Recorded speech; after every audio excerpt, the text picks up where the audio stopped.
饺子好了，你先吃，我去开瓶酒。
Wonder who's kissing her now.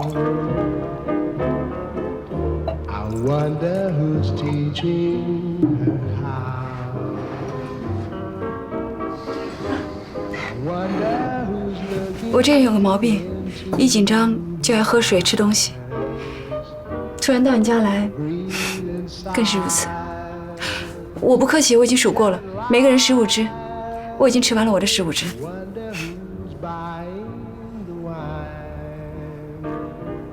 这种地方都算得这么精确啊！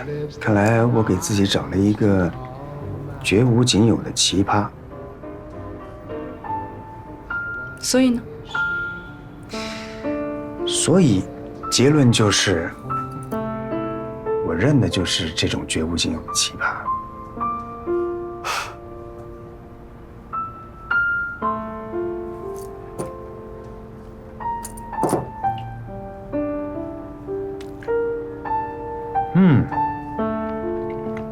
古人说秀色可餐，看来今天的饺子的确美味啊。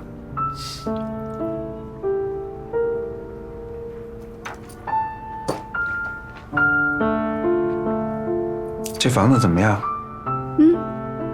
风景很好，我喜欢能够看到灯火的房间，不会太喧嚣，也不会太寂寞。从这看出去，真的能看到半个上海的灯火，很奢侈。前2年这个时候，我差点失去这个房子。那时候金融危机，我账面上的损失每天6位数，跌得我差点从这阳台上跳下去，一了百了。那个时候房子什么全都抵押了，好不容易等来了国家放出4万亿贷款才有松动。你看，这些白头发就是那个时候长出来的。那个时候晚上睡不着觉啊，就天天混 BBS。就是在那个时候我认识你的，我很早就开始留意你了。我记得有一回你导版主，一篇篇檄文发出来，那真是酣畅淋漓啊，特别合我的胃口。而且你就能在头1天不懂的知识，第2天上来就懂了，而且懂得头头是道，能自圆其说。熬夜做功课的吧？是啊，你真的早就留意到我了。我还以为是我先留意你的呢。我觉得你这个人不怎么说话，但是说一句是一句，让人印象很深。彼此吧。要不是那个时候生意搞得我心烦意乱的，我肯定上阵助你。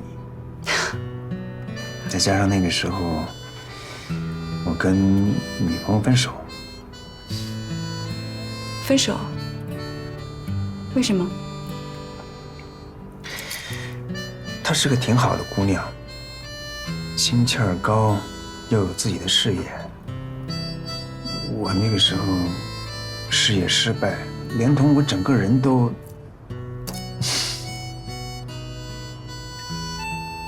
他在你最困难的时候离开你，也不能这么说。本来都谈婚论嫁了，可是，一夕之间，什么都没有了，而且还有可能要背上巨额债务。说起来，也是我拖累她了。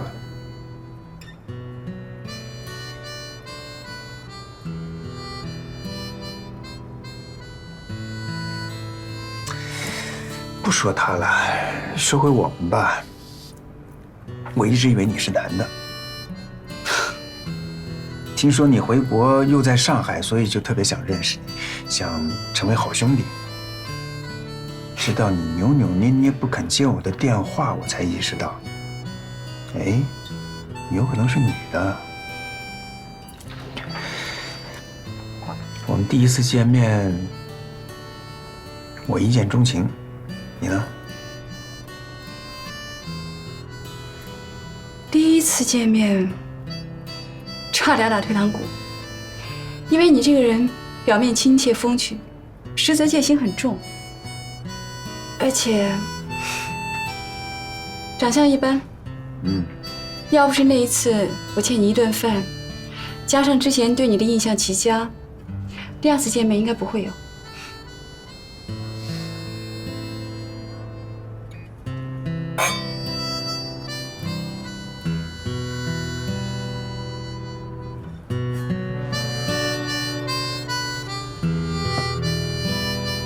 你刚才说，如果不是欠我一顿饭，很可能不再见我。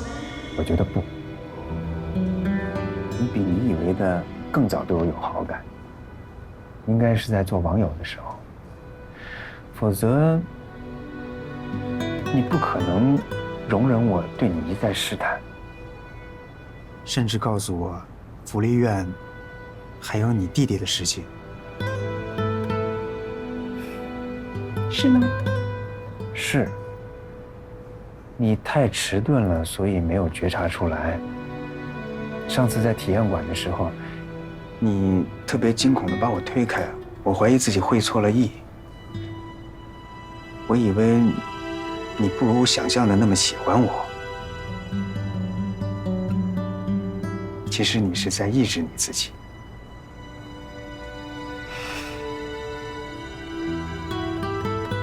为什么？因为你太紧张了。你害怕直面我的情感，别怕，我不是心血来潮把你骗到家里来抛弃你的。这些天，我逃到国外去，细细地梳理了一下我们交往的全过程。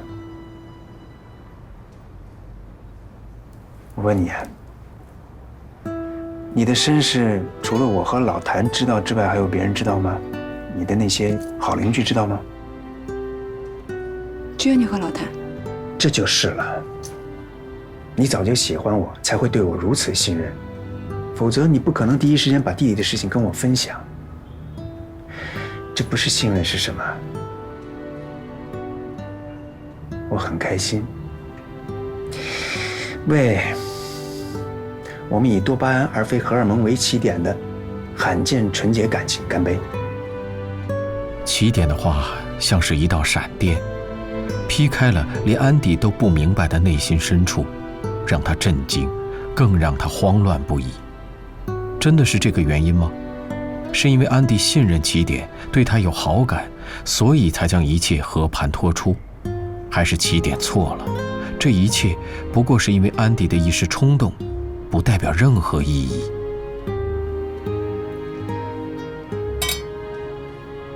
干杯！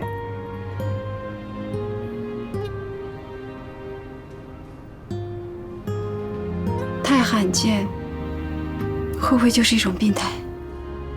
怎么会是病态呢？且不说网恋很普通，就拿我来说吧，之前以为你是男性，虽然还没有见面，但是就已经惺惺相惜了，认定要做好兄弟。那假如我之前要早知道你是女性，那结果肯定是另外一番样子。我不认为这就是病态。真的。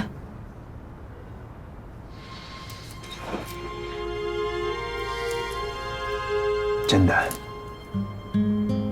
安迪，你太聪明，有异于常人的智商注定让你跟普通人不一样。但假如要是连这个都自认为是病态的话，那得需要多坚强才能活下去啊！干杯，傻瓜。咖啡豆的研磨方法根据其大小，可略分为粗研磨、中研磨和细研磨3种，依咖啡器具不同而使用合适的方法研磨。咖啡豆磨成粉状后，其表面体积增加而吸收湿气，容易产生氧化。随着时间的推移，咖啡粉起裂化作用，使风味受损。因此，咖啡豆研磨的秘诀与咖啡的研磨和作业要保持一致。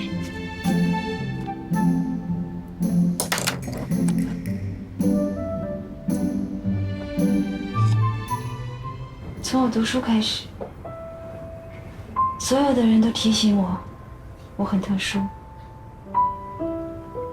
可身为孤儿的我，特殊不是什么好事。小朋友容易对特殊表现出一种无约束的残忍，用拳头和谩骂提醒我是谁。后来长大了，我也真的不能习惯热闹的场合，不能像其他人一样亲密无间的嬉戏往来。我会远远地躲开那些普通人，把我自己的特殊当成一种病。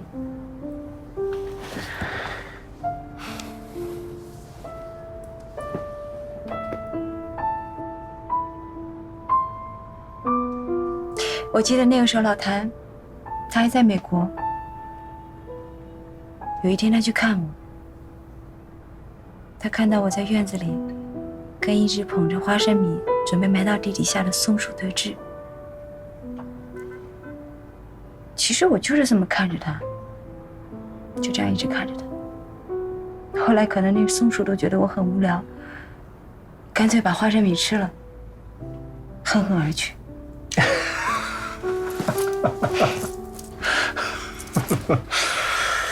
后来老谭他很担心我，他一定逼我要住到downtown apartment， 可是他不知道那里进进出出根本就没有什么人，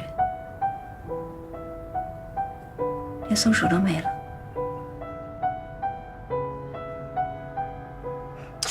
所以你回国之后就索性混迹于烟火之中。哦，不，那是一个意外。我本来是想要换房子的，可后来我发现我的那些邻居们也没有我想的那么可怕，而且他们很有意思。今天的事情说明你和邻居们相处得很好，同时也说明你虽然特殊，但并不古怪，大家都能接受你。今天的事情我真的很感动。其实说实话，对于我自己发生这样的事情，我觉得没有什么。可是没有想到他们每一个人都把这件事情当成自己的事情去奔波。我原本以为他们不一定会接受我，可能会觉得我跟他们相处会别有用心。可是我今天发现他们真的把我当好朋友，我很爱他们。你看，你连他们都可以接受，那跟我在一起就更不用担心什么了。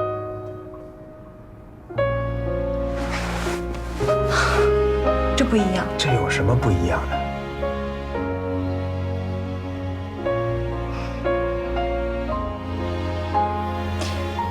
是我不能够对你做不负责任的事情。我之前跟你说过，我弟弟生死不知，下落不明。可如果有一天我找到他，我会即刻带他回美国。万一……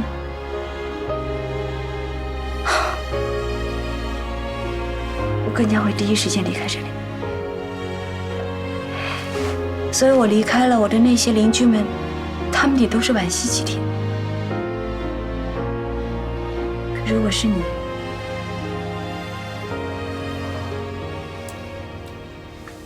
珊妮，好了，这个话题到此为止。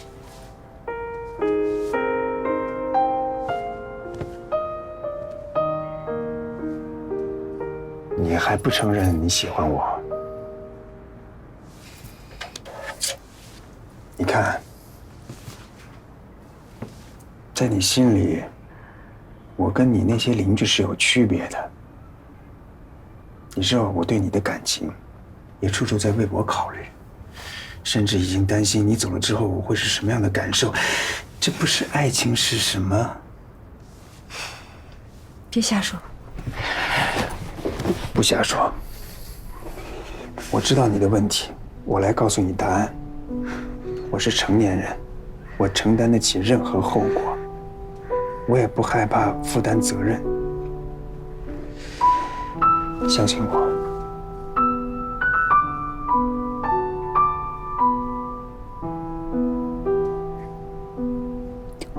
我没有办法跟别人亲密接触，我甚至很讨厌在我做事的时候有别人在我身边。从小他们就说我很古怪，说我很冷漠，很讨厌。我不认为我有能力，或者我有可能会去爱上别人。相信科学吗？当然。那就不解释。我现在要拥吻你。正常情况下，假如你爱我的话，你会心跳加速、四肢酸软、浑身发热、脑袋发晕。假如你不爱我，你会觉得我很猥琐。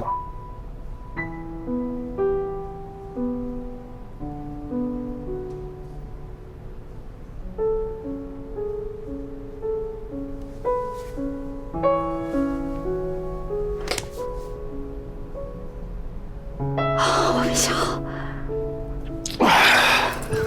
天哪！难道科学女青年都要为自己的情感找到一条清晰的逻辑线，才能进入下一步吗 ？Jesus Christ！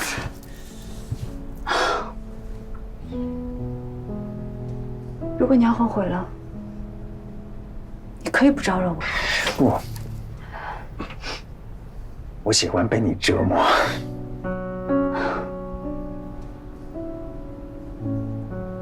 不开玩笑，我是真的没想好。答案也许不如你意。没关系，我原本以为自己毫无机会了，直到老谭给我打电话，我才知道，我在你的心里并非是毫无意义的。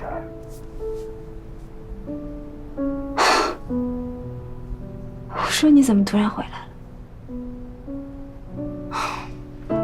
原来是他。对，他把我从头到脚的骂了一遍，而且让我立刻滚回来解决这件事情。我从来没有挨一个人骂的挨得这么开心，这么心甘情愿。安迪，我是放下手里的工作赶回来的，同事还在那边等我，我明天就得回去。这些天，你可以好好想一想，等我从国外回来，我希望能听到你的答案。